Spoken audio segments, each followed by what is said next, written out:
The greatest starting five from every ring amount. We're not ranking them or anything, we're just looking at the best players that have won 1, 2, 3 championships and so on, seeing what the best lineup is that we can make using the best player from every position. And there's a lot of great ones, so get ready. First though, we'll start off with players that never won a ring, players that have 0. And that gives us a 5 of Chris Paul, James Harden, Elgin Baylor, Karl Malone, and for a true center, we'd have to give it to Patrick Ewing. And there were just so many guys that we could have put here, but had to leave out. So I'll name all the greats that didn't make it. Allen Iverson, Russell Westbrook, John Stockton, Steve Nash, Tracy McGrady, Charles Barkley, Reggie Miller, George Gervin, Yao Ming, Carmelo Anthony, and Grant Hill. All these guys are great, they just didn't beat out the players at each position ahead of them. We're not going to include them because there's still hope, and like 80% of great players in today's game don't have rings. As for this 5 though, it's a weird one. We've seen Chris and Harden in the backcourt together already, and they were great. Elgin Baylor, he played in the 60s, but he was dominant in the paint and actually went 0-7 in the NBA Finals. Karl Malone would go great with Chris Paul, just like he did with John Stockton, and with Harden too actually, since he'd be able to play off of him. And Ewing's also the perfect two-way center that could play off of both of them. Overall, not an insane starting 5. I mean, none of them are championship players yet, but still not a bad team. Now we have players that have only won 1 ring in their NBA careers, with Oscar Robertson, Clyde Drexler, Julius Erving, Dirk Nowitzki, and Kevin Garnett. And we got all older and retired players here. Oscar won his only ring with Kareem on the Bucks. Clyde got one with Hakeem the year MJ retired. Dr. J actually had 2, but one was from the ABA, so it doesn't count. And his only one in the NBA came when he teamed up with Moses Malone. Dirk, of course, got his that one playoff run, and KG on the Celtics. These are all all-time greats, but looking back at their careers, I guess it makes sense how they never won more than 1 title. As a team though, as a unit,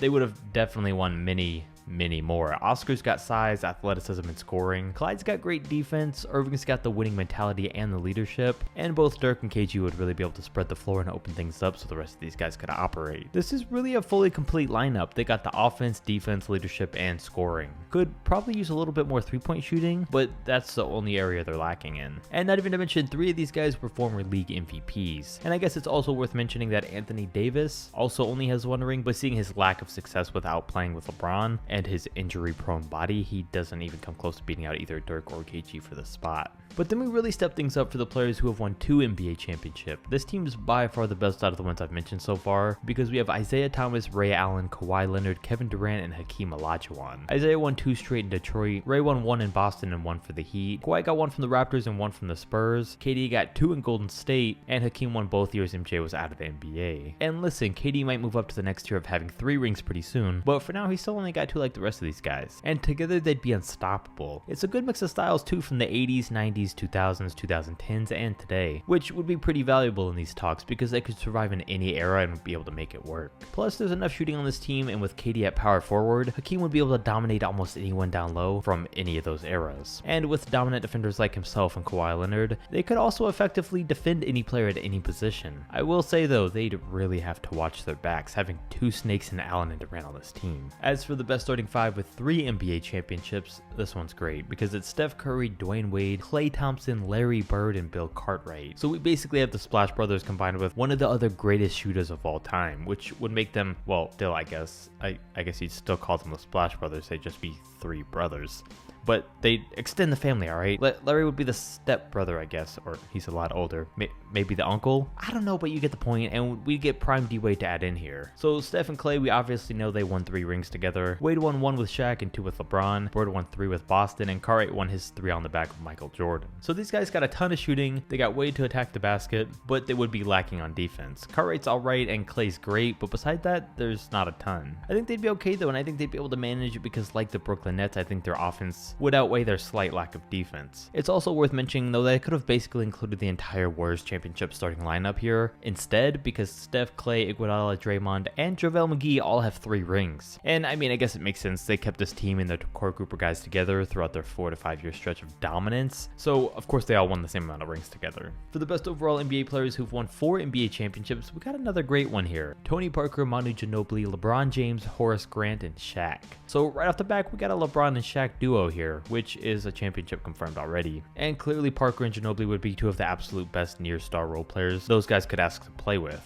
because they have experience playing with stars like Duncan and Kawhi Leonard, and have shown improving the ability to take a back seat. Not even to mention, I think Tony Parker's style is one that would fit really well with LeBron's game. James has benefited from playing with similar guys in the past that can go and get their own shots like he could. And that's not even to mention that we never really got to see Ginobili as a full-time starter. We got to see it for 2 years from him out of his 16-year career on the Spurs, and in both he was named an all-star that averaged almost 20 points a game, so we could expect something similar from him in this scenario. Horace Grant would also do good in his role, but nothing too special, while LeBron and Shaq from their championship days I think would have a similar impact to Kobe and Shaq. Then we start getting less and less players to choose from once we get to 5 rings and up, but the quality of players only gets better. So for this 5 there wasn't many options, but we do have Magic Johnson, Kobe Bryant, Michael Cooper, Dennis Rodman, and Tim Duncan. Of course, Magic won his 5 alongside Kareem, Kobe got 3 with Shaq, 2 with Pau Gasol, Cooper won his playing with Magic, Rodman won 2 with the Bad Boys Pistons, and 3 with Michael Jordan, and of course Duncan just won 5 throughout his career. These guys are no joke, but it is a weird mashup of players, because Kobe would be the team's primary go-to scorer, and he would have to be because Magic Johnson's a facilitator, Michael Cooper is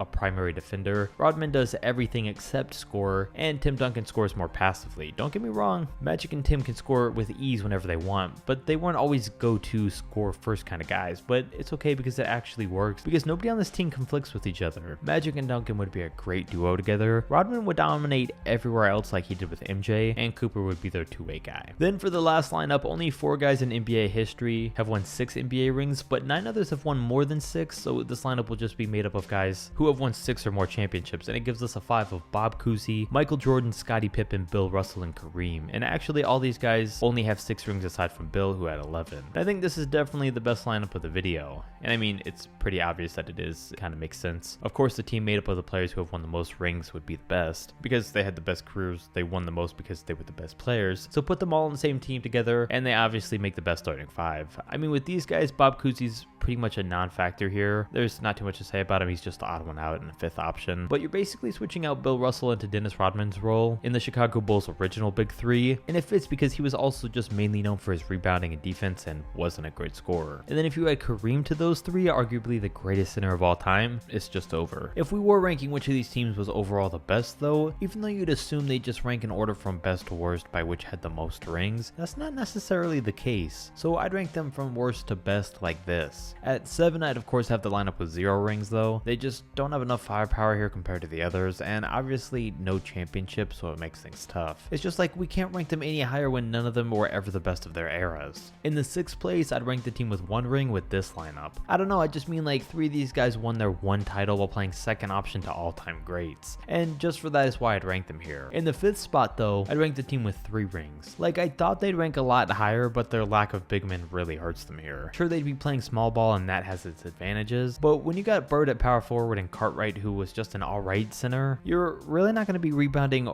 or defending too much. Then in 4th place we got the squad with 4 rings. LeBron and Shaq led the way for them, and with 3rd, 4th, and 5th options as great as they have, there's no arguing the dominance they'd bring on. And ranking them here is nothing against them, it's just that the guys ahead are just better. Like 3rd place, which goes to the team with 2 rings, because this lineup's so complete and has everything. It has champions, the ability to stretch the floor, play defense, and shoot all in one. And Kawhi and KD may even finish with more than 2 rings when it's all said and done anyways, so it's just kind of a cheat code for them to be listed here. In 2nd place, we then got the team with 5 rings. They just have a squad full of guys who are known champions on their team. They were all great in their positions, but even better at leading their team to victory and doing whatever it took to get there. And for that, they definitely make things work and continue winning, which gives the number 1 spot to the team with 6+. I mean, it's hard to argue when you got the 2 best at their position all time and 3 other Hall of Famers all together. Not even to mention the legendary defense this team would put on. They lack shooting, but with them all playing as a team, it'd be over. And speaking of over, so is this video.